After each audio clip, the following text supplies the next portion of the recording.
రెడ్డి గారు కాపాడుకున్నారా అన్నది కూడా ప్రజల్లో చర్చ జరుగుతూ ఉంది. రైట్. సురేష్ గారు, ఇప్పుడు నిన్న ఒక భక్తుడు కూడా ప్రశ్నించాడు అనమాట. అంటే హిందువుల మనోభావాలు దెబ్బతీసే విధంగా మీరు మాట్లాడారు, కానీ అదే మీ క్రైస్తవ మతంలో జరిగిన వాటి గురించి మీరు మాట్లాడితే జగన్మోహన్ రెడ్డి ఊరుకుంటారా అని మాట్లాడారు ఒక భక్తుడు. సురేష్ గారు ఏమంటారు దాని గురించి? మీకు ముఖ్యంగా ఫస్ట్ ఆఫ్ ఆల్ అప్పటి నుంచి చిన్న దొంగతనము సురేష్ కూడా $9 అంటున్నాడు అనేసి అన్నారు. $9 72,000 ఇండియన్ వాల్యూ కరెన్సీ. $9 అన్నది $1 $100 మేడం. ఏదైతే విజిలెన్స్ అధికారులు కేసు నమోదు చేశారో క్వాంటిటీ మెన్షన్ చేశారు. 9 నోట్లు.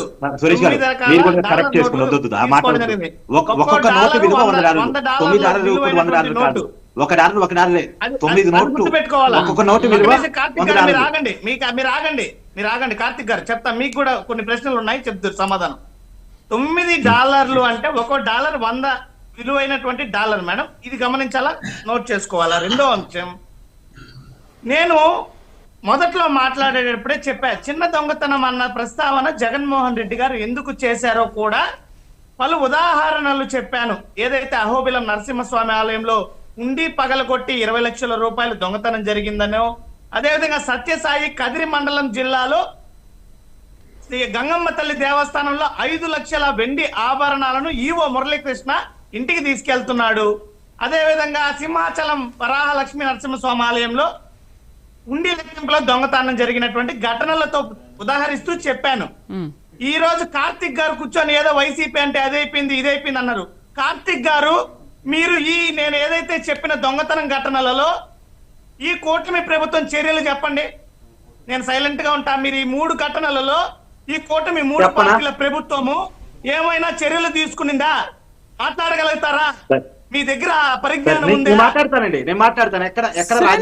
చెప్పండి మరి ఎందుకు సురేంద్ర గారు?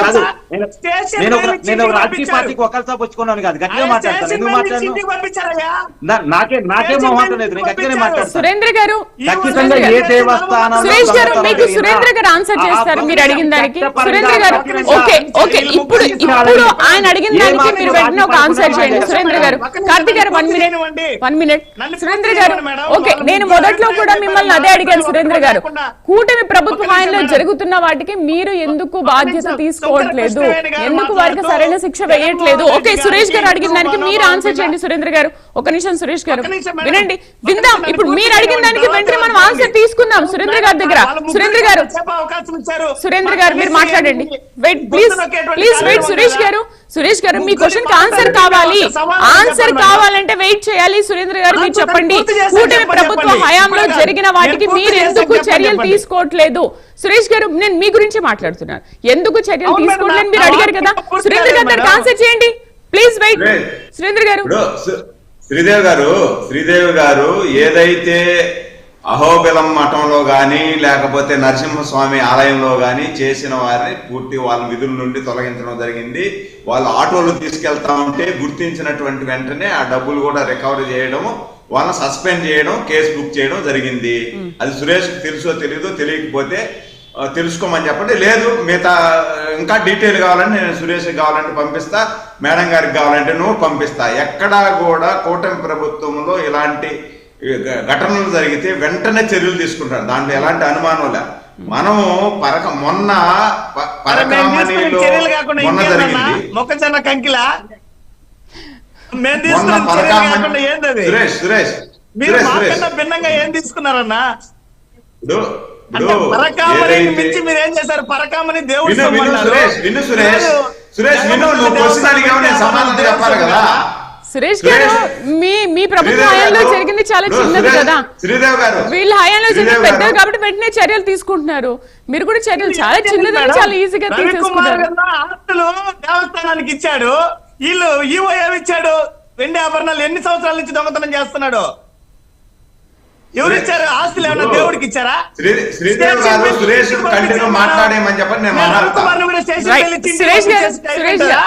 చెప్పండి సురేష్ గారు, ఇంకా చెప్పండి. ఆస్తులు ఎక్కడి నుంచి వచ్చాయి? ఏం వ్యాపారం చేస్తారు? 40,000 జీతం అన్నారు కదా. రవికుమారే సొంతంగా వీడియో స్టేట్మెంట్ ఇచ్చాడు. ఏమని? నాకు కేబుల్ బిజినెస్ ఉంది, నేను రియల్ ఎస్టేట్ వ్యాపారం చేస్తాను, దాంతో పాటు ఇక్కడ ఉద్యోగం చేస్తున్నానని రవికుమారే స్వయంగా వీడియో విడుదల చేశాడు. అలానే చెప్పాడు నా వ్యాపారాలు ఏంది, నా కథ ఏందని చెప్పి. ఇంతకుముందు శుంకర కృష్ణవేణి గారు జగన్మోహన్ రెడ్డి గారికి అసలు హిందూ మనోభావాల పట్ల విలువే లేదు, ఆయన ఒక క్రైస్తవ అన్యమతస్తుడు కాబట్టి అంటున్నారు. మేడం, ఈ భారతదేశ చరిత్రలో ఏ ముఖ్యమంత్రి కూడా చేయనటువంటి విధంగా హిందూ దేవాలయాల పరిరక్షణకి 3000 నూతన ఆలయాలు నిర్మించినటువంటి ఘనత జగన్మోహన్ రెడ్డి గారిది యావత్ భారతదేశ చరిత్రలో.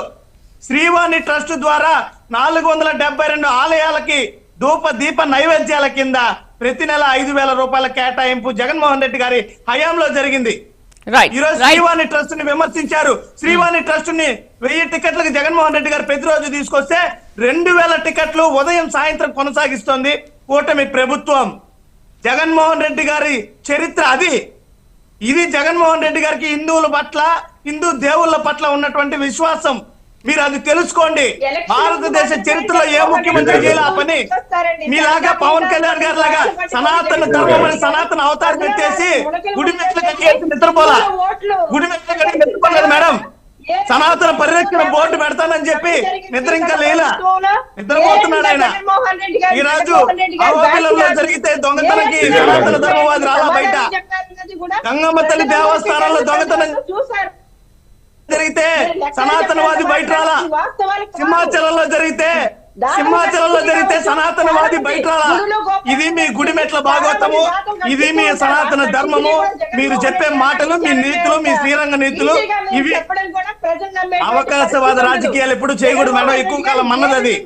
అవకాశవాద రాజకీయాలు మానుకోమని చెప్పి మీ నాయకుడికైనా చెప్పండి. ఎందుకు సింహాచలం ఆలయంలో దొంగతనం జరిగితే రాలా? ఎందుకు రాలేదు? మరి ఆనాడు పుష్కరాల్లో 29 మంది చంపేసినటువంటి వ్యక్తిని వెనకేసుకొస్తూ భుజాన మోస్తున్నాడు. సనాతన ధర్మం ఏమైపోయింది? విశాఖలో గోమాంస లక్షల టన్నులు, లక్షల కేజీలు వస్తే సనాతన ధర్మవాది ఎక్కడ? ఇది ఆమె సనాతన ధర్మం. పెడతారు పెడతారు ఎక్కడ సనాతనవాది? గోమాంసం పట్టుబడితే సనాతనవాది. సనాతనవాది 29 మందిని పుష్కరాలు చంపేస్తే భుజాన మోస్తున్నాడు. ఇదే ఆయన సనాతన ధర్మం, ఇదే ఆయన హిందుత్వం.